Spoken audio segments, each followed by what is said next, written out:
सुंदर तुम्ही देखना पुतळा माझ्या बाबांचा बनवला. मी मुंडे साहेबांच्या त्या पुतळ्याचा हात पकडून थोडा रडले होते. आता मी कसं सांगू तुम्हाला की मला काय वाटतंय या दिवशी. माझ्या जीवनामध्ये मुंडे साहेबांच्या जाण्यानंतर त्यांच्या अंतिम संस्काराच्या दिवशी मी शपथ खाल्ली होती की गोपीनाथ मुंडे हे नाव मी जगाला कधीही विसरू देणार नाही. आणि ही शपथ मी पदावर असेन नसेन, मी मंत्री असेन नसेन, मी आमदार असेन नसेन, मी या जीवनात असेन नसेन, तरी ही शपथ पूर्ण करणारी मुलगी म्हणून माझं नाव घेतलं जाईल एवढीच साधी माझी इच्छा आहे. या देशामध्ये मोठे मोठे नेते झाले, प्रधानमंत्र्यापर्यंत झाले, स्वतः प्रधानमंत्री झाले, पण आपल्या वडिलांचं स्मारक बांधणारी मुलगी झाली नाही. पण मी ते बांधलं.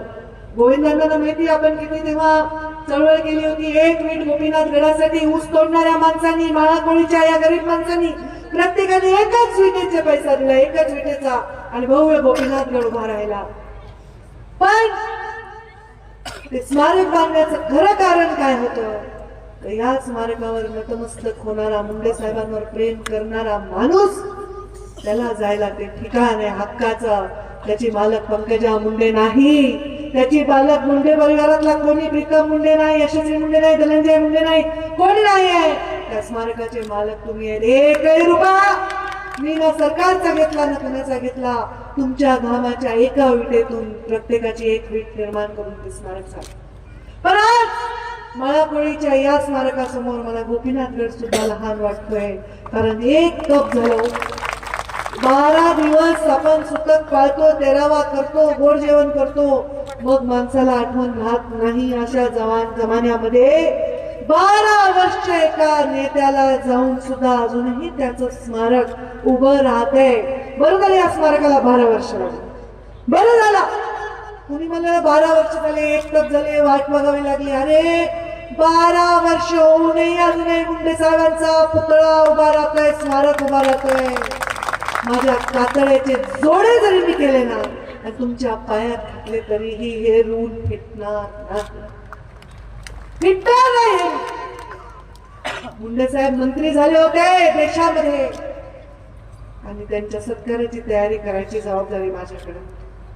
मी त्यांना 10 वेळा म्हणले नको बाबा, भरपूर तयारी करायची, आपण नंतरच्या तारखेत करू. नाही म्हणले, मला 3 तारखेलाच सत्कार, 3 तारखेलाच सत्कार करायचा. बघा काळ आल्यावर माणसाचं कसं होतं.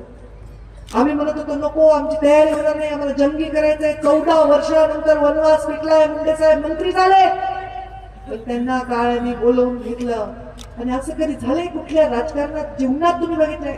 मोठ्या मोठ्या नेत्यांचा मृत्यू झालाय, कोणाला हत्या झालीये, काय काय झालंय, पण तुम्ही हे पाहिले का कधी की ज्या दिवशी सत्कार असतो त्या दिवशी एखाद्याला सरणावर जावं लागतं? पाहिले कधी? कधीही इतिहासात अशी कधीही घटना घडलेली नाहीये. मला नेहमी वाटतं की माझे बाबा माझ्यासाठी खूप प्रिय होते, पण त्यांच्यामध्ये भगवान बाबांचा आशीर्वाद आणि ईश्वराचा अंश होता. कारण असं एक्झिट कोणालाही मिळत नाही. म्हणून एक शेर मारते, बाबाने नाही मारला म्हणून मी सांगते.